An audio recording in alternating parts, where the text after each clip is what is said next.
बिस्मिल्लाहिर्रहमानिर्रहीम, अस्सलाम वालेकुम। मैं असदुल्ला खान हूँ। जो इत्तलात पार्क व्यू सिटी लाहौर से और उसके अतराफ़ उसके मुल्का सोसाइटियों से जो ख़बर इस वक्त आ रही है वो बहुत दुखी कर देने वाली है, बहुत तकलीफ़ में मुब्तला कर देने वाली है। जिस तरह से लोगों की उम्र भर की जमा पूंजी तबाह बर्बाद हो गई, जिस तरह से लोगों की इन्वेस्टमेंट मलिया मेट हो गई और अतराफ़ की सोसाइटियाँ जिनको उनके बकौल यानी वहाँ के रिहायशियों के बकौल अलीम ख़ान की सोसाइटी को बचाने के लिए जिनकी सोसाइटियों को तबाह कर दिया गया, वहाँ पर शिगाफ डाले गए। पहले कोशिश की गई कि पार्क व्यू सोसाइटी बच जाए, बाकी सोसाइटियाँ भले डूब जाएं, वो भी डूब गई और पार्क व्यू भी डूब गई।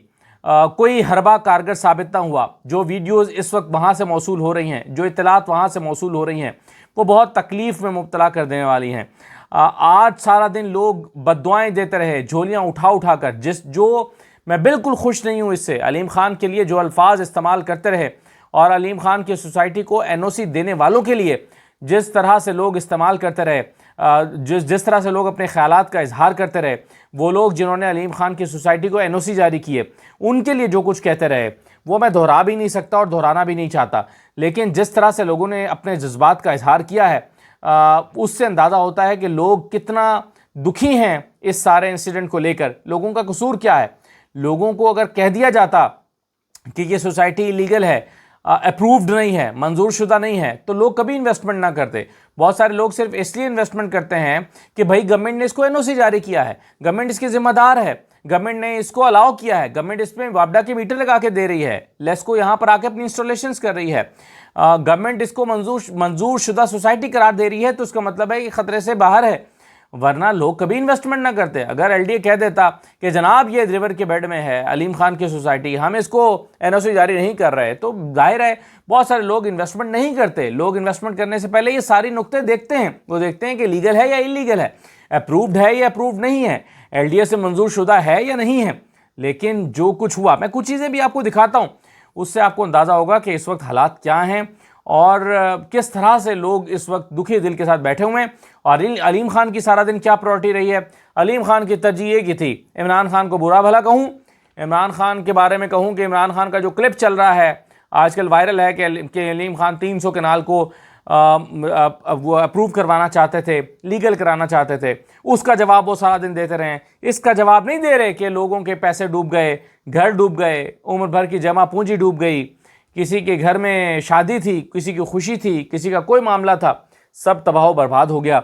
मैं आपके सामने एक चंद विजुअल्स रखता हूं जिससे आपको सूरत हाल का, ताज़ा सूरत हाल का अंदाज़ा होगा। एक तो शाम में ये वीडियो जो हमें मौसूल हुई है, जिसको देखकर हमें अंदाज़ा होता है कि पार्क व्यू के हालात क्या हैं। ये एरियल व्यू है, ये ड्रोन शॉट्स हैं, जिसको आप देखें तो ता हद निगाह आपको पानी दिखाई देता है और इस पानी के अंदर खड़े कहीं कहीं जो मकान है वो दिखाई देते हैं। एक जो आपको राउंड अबाउट है वहाँ से अगर आप देखें तो ये वो घर हैं जिसकी सड़कें डूब चुकी हैं, ये प्लाजे हैं, कसीरुल मंजिला प्लाजे, कमर्शियल प्लाजे हैं, वो डूब चुके हैं। जो घर हैं 2-2, 3-3 मंजिला, उनकी पहली मंजिल डूब चुकी है। और एरियल व्यू दिखाता है कि किस तरह से दरिया और पार्क व्यू एक हो गए हैं। और दरिया का पानी जब सोसाइटी के अंदर आ गया है, दूर से दरिया भी देखा जा सकता है, लेकिन दरिया कहाँ से सोसाइटी का हिस्सा बन रहा है, शायद वो उसको जुदा करने वाली दीवार भी अब दिखाई नहीं देती है। तो ये मनाजिर जो पार्क व्यू के नज़र आते हैं, ये कोई अनहोनी बात नहीं हुई, ये होना ही था। जब दरिया के अंदर जाके आप सोसाइटी बनाएंगे तो यही होगा। लोगों का कसूर इसमें कम है। उसकी वजह यह है कि जो मैंने जैसे कि पहले आपको बताया, उसकी वजह यह है कि लोगों के पास एनओसी अगर गवर्नमेंट का है तो लोग समझते हैं कि चलो ठीक है हमारे पास एनओसी है। लेकिन ये जो मनाजिर अब लोग देख रहे हैं ये इस सोसाइटी के, ये बहुत यानी शायद इसका अंदाज़ा उन्होंने नहीं किया था कि कभी इस सूरत हाल का सामना भी उनको करना पड़ेगा। अब जो मुल्का सोसाइटियाँ हैं उनके मकीन ये इल्ज़ाम लगा रहे हैं कि हमारे यहाँ पानी नहीं आना था, इस पानी का रुख अलीम खान की सोसाइटी की तरफ था, लेकिन अलीम खान ने अपनी सोसाइटी को बचाने के लिए बंद को वहाँ से तोड़ा जहाँ से हमारी सोसाइटियाँ डूब गईं। और ये फार्मूला नया नहीं है, ये बड़ा पुराना फार्मूला है। मैंने 2022 का सैलाब जनूबी पंजाब में कवर किया था, तो वहाँ पर भी हम यही देखते थे कि वहाँ पर भी यही होता था कि जो जो बड़े लोग, बड़े जागीरदार हैं, ज़मींदार हैं, जो बड़े बड़े वडेरे हैं, उनकी फसलों और ज़मीनों को बचाने के लिए गरीबों की ज़मीनों की तरफ बंद तोड़ दिया जाता था। छोटे छोटे ज़मींदार, उनकी ज़मीनें डूब जाती थी और बड़ों की ज़मीनें बच जाती हैं। ये पुराना फार्मूला है। अब ये खातून कहती हैं कि जी ये अलीम ख़ान ने सोसाइटी जो है उसकी बचाने के लिए खुशी गालिबन ये खुशी पार्क या इस तरह का कोई नाम है इसका, लाहौर की सोसाइटी का, कि इसको जो है वो डबो दिया गया, लेकिन उनकी भी नहीं बची। एक और साहब हैं, वो भी शिकवा कर रहे हैं और उनके साथ कुछ और ख़वातीन भी हैं, इसके बाद आप देखेंगे। वो ज़रा इनको भी सुन लीजिए। पानी आप छड्या गया, छड्या किने? अलीम खान ने। अल्लाह ने उनका बेड़ा भी कर करता, उनकी बिल्डिंग भी, उनकी भी सोसाइटी डुब गई है, उनका भी कहानी खत्म हो गई है। उन्हें छड्या पानी। ਅਸੀਂ ਬੰਨ ਦੇ ਉੱਤੇ ਮੌਜੂਦਾ ਉੱਤੇ ਖਲੋਤੇ ਜਦੋਂ ਬੰਨ ਟੁੱਟਿਆ, ਤੋੜਿਆ ਗਿਆ, ਟੁੱਟਿਆ ਨਹੀਂ ਤੋੜਿਆ ਗਿਆ। ਬੰਨ ਦੇ ਕੋਲੋਂ ਕੌਣ ਟੱਪਾ ਮਾਰਦਾ, ਮੈਨੂੰ ਇਹ ਦੱਸੋ। ਬੰਨ ਦੇ ਕੋਲੋਂ ਟੱਪਾ ਮਾਰਿਆ, ਥੱਲੋਂ ਸੇਮ ਚੱਲੀ, ਉਸ ਤੋਂ ਬਾਅਦ ਅਸੀਂ ਕੰਟਰੋਲ ਨਹੀਂ ਕਰ ਸਕੇ। ਅਸੀਂ ਕਹਿੰਦੇ ਨੇ ਸਾਨੂੰ ਕਈਆਂ ਦੇ ਦਿਓ, ਅਸੀਂ ਆਪ ਲੱਗ ਪੈਨੇ, ਸਾਨੂੰ ਅੱਗੇ नहीं जान ਦਿੱਤਾ ਗਿਆ। आ गया, एक एक सूट लेके निकले हैं।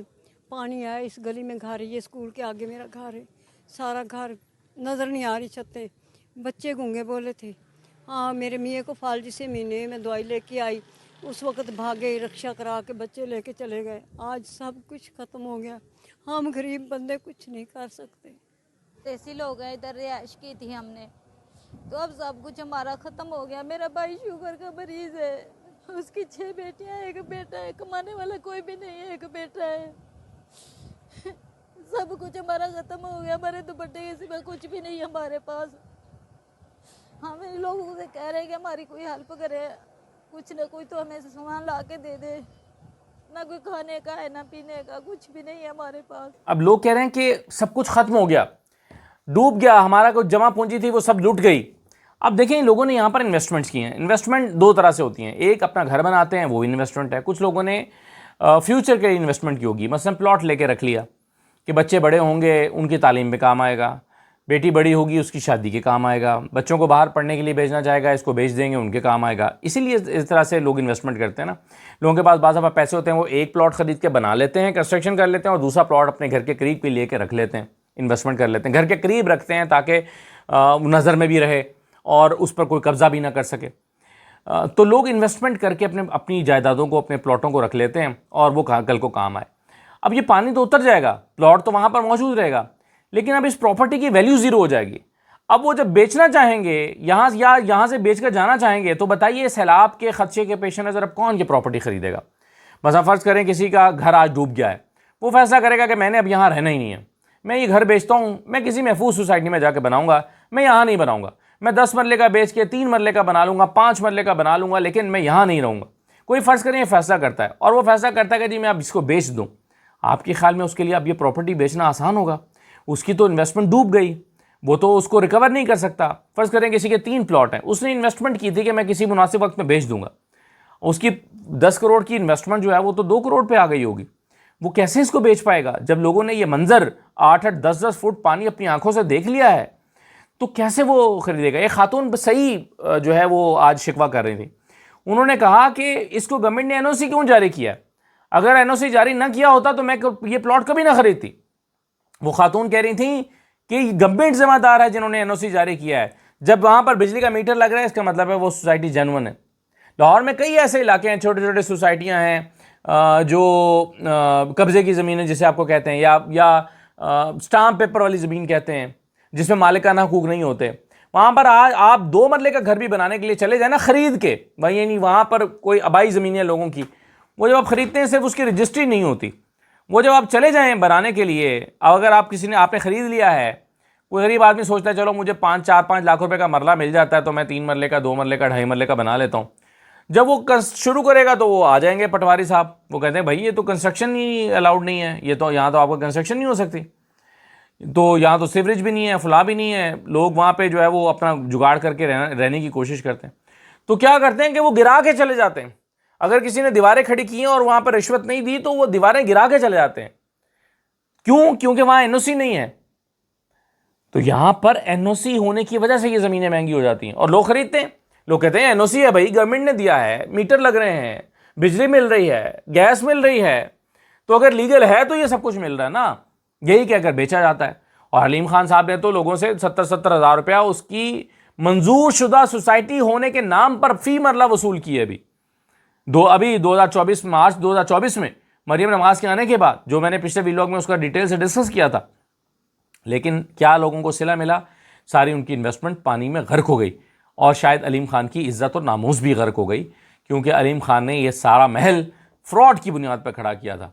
आज वो इमरान खान को जवाब देते हुए नजर आए कि नहीं जी, मेरे पास ये 300 कनाल नहीं है, मेरे पास तो 3000 कनाल है।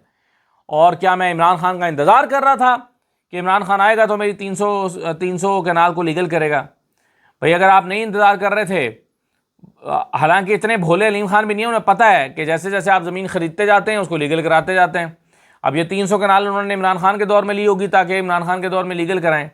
हम ये कब कह रहे हैं, या कोई ये कब कह रहा है कि अलीम खान सियासत में या इमरान खान की पार्टी में इसलिए आए थे कि वो 300 कनाल को लीगल कराते? लेकिन जब वो आ गए और उनको 300 कनाल लीगल करानी थी, तो क्या उन्होंने कोशिश नहीं की कि उसको लीगल कराएं? और इमरान खान ने क्या इनकार नहीं किया? आज SM इमरान जो हैं, जो उस वक्त LDA के हेड थे, वो ये कहते हैं कि मेरे तक 2 मरतबा आई, उन्होंने आज ट्वीट्स की हुई हैं कि 2 मरतबा मुझ तक फाइलें आई कि इसको लीगल करें, और मैंने दोनों मरतबा इनकार कर दिया। और मैंने इमरान खान से पूछा, इमरान खान ने कहा कि अगर ये लीगल नहीं है तो इसको मत लीगल करें। वो कहते हैं मुझे इमरान खान ने क्या कहा कि ना लीगल करें, और हो सकता है अगर इमरान खान कहते लीगल करो तो वो कर भी देते, लेकिन उन्होंने कहा कि मुझे इमरान खान ने मना कर दिया। आज जैसे मरीम नवाज को उन्होंने कहा तो मरीम नवाज ने कहा कि हाँ लीगल करो, तो 1 हफ्ते में लीगल हो गया। इमरान खान से कहा इमरान खान लीगल करो, तो इमरान खान ने इनकार कर दिया और लीगल नहीं हुआ। तो ये तमाशे जो है वो हम इस हुकूमत की वजह से देख रहे हैं और लोग अब भुगत रहे हैं। अब 8 से 10 फुट पानी, 8 से 10 फुट की जो बाउंड्री है सोसाइटी की, वो पानी में डूबी हुई है। ज़रा ये मनाजिर देखें। अस्सलाम वालेकुम जी। अच्छा जी, ताज़ा सूरत हाल ये है कि यहाँ पे जो है ना, ये जो बाउंड्री है ना, ये तकरीबन कोई 8 फीट की वो लिखा है वो ऊपर 8, ठीक है। ये कोई 8 से 10 फीट जो है ना, ऊपर 8 फीट का ये पिलर है और साथ जो है ना वो 10 फीट का है, आपको नज़र आ रहा होगा। ये 10 फीट की बाउंड्री इन्होंने लगाई थी और साथ जो है ना छोटी वाली वो 8 फीट की है। तो तकरीबन ये 8 फुट पानी जो है ना ये आ गया हुआ है पार्क व्यू के अंदर। ये सारी आगे पार्क व्यू है, इसके अंदर जो है ना सारा पानी आ चुका है और ये लेवल हो गया हुआ सारा। मतलब आप यहाँ से देखें, ये वाला और जो है ना वाटर दरिया का लेवल वो एक ही है। किसी जगह पे आपको मतलब कुछ भी नज़र नहीं आएगा, सिर्फ पानी के अलावा। जिस तरफ नज़र जाएगी आपको पानी पानी नज़र आएगा। पूरा का पूरा पानी से भर चुका हुआ है, ठीक है। अंदर से सारे जितने ये ब्लॉक है ना, सबसे रात को जो है ना इन्होंने निकाल लिया हुआ है। साथ यहाँ पे रेस्क्यू आई थी, साथ में जो है ना वो रेंजर के नौजवान थे, तो सबको यहाँ से बाफाजत निकाल लिया गया यहाँ से। अब पानी जो है ना यहाँ पे सारा ये भर चुका है और आपको मुकम्मल तौर पर डूबी हुई दिखाई देगी। ये देखिए, ये 12-12 फीट ऊंची दीवारें इस वक्त टूट के गिर चुकी हैं और कुछ ये दीवारें आपको यहाँ पे नज़र भी आ रही होंगी। पानी वो सामने से आया है, जहाँ पे आपको बड़े बड़े दरख्त नज़र आ रहे हैं, वो दरियाए रावी है। और ये आगे डायमंड ब्लॉक और उसके अलावा प्लाटिनियम ब्लॉक जितने भी वो भी, और ओवरसीज ब्लॉक वो स्टार्ट होता है। तो ये 8 से 10 फुट दीवारें, 12 फुट की दीवारें ये पानी में पूरी डूबी हुई दिखाई दे रही हैं। यानी जो 10 फुट की दीवार है वो सिर्फ 1.5-2 फुट नज़र आ रही है। 8 फुट तो वहाँ पानी, 8 फुट पानी, 8 फुट पे 9 फुट पे छत डल जाती है। यानी एक पूरी फ्लोर आप समझ लें कि इतना होता है, 9-10 फुट, तो इतना पानी डूबा हुआ है। 5 मरले के जो क्रिस्टल ब्लॉक के घर हैं उनका क्या आलम है, ज़रा ये एक वीडियो में आपको दिखाता हूँ। ये क्रिस्टल ब्लॉक में एक घर है, ये उसकी सूरत हाल है 5 मरला का घर। हम किसी को रेस्क्यू करने आए हैं, देख लें इतना पानी घरों में गया हुआ है। और बाहर मेन में तकरीबन 5-5 फीट पानी है। 5 मरला की कटिंग में आपको स्विमिंग पूल की सहूलत भी मिलेगी। सहूलत सारे कमरों में स्विमिंग पूल की सहूलत मिलेगी। न्यू कपल आकर स्विमिंग पूल और ये पार्क व्यू की इंतजामिया को अगर शर्म आ जाए तो इसी पानी में हम वो डूब भी सकते हैं। ये भी ऑप्शन उनके पास अवेलेबल है, बिल्कुल फ्री। मैंने मेरे एक अजीज़ रहते हैं ट्यूलिप ब्लॉक में, मैंने उनसे फ़ोन किया खैरियत दरियाफ्त करने के लिए। मैंने सुबह उनसे पूछा, उन्होंने कहा कि जी रात हमें निकाल दिया था और जो है वो उस वक्त पानी नहीं आया था, लेकिन पानी आ रहा था। तो फिर हम बच्चों को लेके, उन्होंने बताया कि फटाफट वो निकले हैं और महफूज जगह पर गए हैं, वो अपने भाई की तरफ चले गए। तो मैंने उनसे पूछा कि सामान का क्या किया। उन्होंने कहा कि बस जो छोटा मोटा सामान था वो उठा के हमने ऊपर वाले मंजिल पे शिफ्ट किया और बाकी फ़र्नीचर सारा ग्राउंड फ्लोर पे पड़ा हुआ था। और अब इतला ये है कि सारा वहाँ पानी आ गया है और ग्राउंड फ्लोर डूब गया है।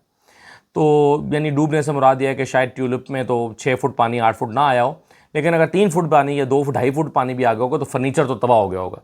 फर्नीचर का तो कुछ नहीं बचता। तो वो बड़े परेशान थे। मैंने उनसे हौसला दिया, मैंने कहा कि आप परेशान ना हो। लेकिन मैं ये सवाल अपने आप से भी पूछता रहा कि इसका ज़िम्मेदार कौन है। क्या अलीम ख़ान, जिन्हें पता था कि वो दरिया के बेड में घर बना रहे हैं और ज़मीन बेच रहे हैं, दरिया की ज़मीन बेच रहे हैं, दरिया के बेड की ज़मीन, यानी दरिया के बेड की ज़मीन, रिवर बेड की ज़मीन जो है वो सस्ती ज़मीन होती है, लेकिन उसको सिर्फ उसकी डेवलपमेंट करके उसको करोड़ों रुपए में उस ज़मीन को बेचा गया। करोड़ों रुपए तो एक एक घर से लिए गए होंगे ना, अरबों रुपए में बेचा गया, खरबों में बेचा गया होगा। और उसकी बुनियाद पर फिर आप इलेक्शन लड़ते हैं, उस पैसे की बुनियाद पर जो आप इस तरह जालसाजी से कमाते हैं, उसकी बुनियाद पर फिर आप बोलियां लगाते हैं, जहाज़ ख़रीदते हैं, लोगों को ख़रीदते हैं, फिर उस पैसे की बुनियाद पर आप फिर मिनिस्टर बनते हैं। ये एक वो सर्कल है जो पाकिस्तान में अनफॉर्चुनेटली चल रहा है कि लोगों से माल लूटो और उसी पैसे की बुनियाद पर लोगों के सरों पर हुकूमत करो। बावजूद इसके कि इलेक्शन आप हार जाते हैं, लेकिन चूंकि आपके पास पैसा है, बाजवा साहब भी इनको चीफ़ मिनिस्टर बनाने की कोशिश करते रहे, और अगर चीफ़ मिनिस्टर बन गए होते, इमरान खान ने इनको चीफ़ मिनिस्टर का बना दिया होता, तो शायद ये रावी का बाकी हिस्सा भी अपने नाम कर चुके होते। अगर ये चीफ़ मिनिस्टर होते तो सोचे क्या करते। जो इमरान खान से 300 कनाल लीगल कराने की कोशिश करते रहे, वो ख़ुद चीफ़ मिनिस्टर होते तो इस शहर लाहौर का क्या हाल करते, क्या ना कर्ज गुजरे होते वो। इस मुल्क की सियासत का आलम यह है। अब आप देखिए कि जब इस तरह का वाक़या होता है तो कोई एक ज़िम्मेदार ठहराया जाता है, अदालतें हरकत में आती हैं, कोई अज़ खुद नोटिस लेती हैं। कॉन्सेप्ट हम तो भूल ही गए हैं कि अज़ खुद नोटिस भी कोई हुआ करता था। अदालतें बुलाती हैं, ज़िम्मेदार का तयन करती हैं, अफसरों को टांग देती हैं, पूछती हैं किसने इनको एनओसी जारी किया था। लेकिन एहतसाब का निज़ाम ऐसा लगता है कि बिल्कुल ख़त्म हो चुका है। एहतसाब सिर्फ अपने सियासी मुखालिफिन का होता है, और सियासी मुखालिफिन का एहतसाब जो है वो उन लोगों का होता है जो और उनको दहशतगर्द करार देकर उनको टांग दिया जाता है और उनको बंद कर दिया जाता है जेलों के अंदर। अनफॉर्चुनेटली इस मुल्क में ये हो रहा है, जहाँ पर रूल ऑफ़ लॉ ख़त्म हो गया। रूल ऑफ़ लॉ होता तो आज इन तमाम ज़िम्मेदारों को टहरे में लाया जाता, गिरफ़्तार किया जाता, सज़ा दी जाती, हर्जाना वसूल किया जाता। लेकिन अनफॉर्चुनेटली यहाँ पे मिनिस्टर रहता है, चीफ़ मिनिस्टर रह जाता है, और यही कारोबार अभी दोबारा हो रहा होगा इस नाम पर कि जी देखें हमने लोगों के घरों की थोड़ी सी रेनोवेशन करा दी है, या उनको हमने कोई रिलीफ दे दिया है। इस तरह की स्कीम ला के और लोगों की आंखों में धूल झोंकने की कोशिश की जाएगी। इजाज़त दीजिए, अल्लाह हाफ़िज़।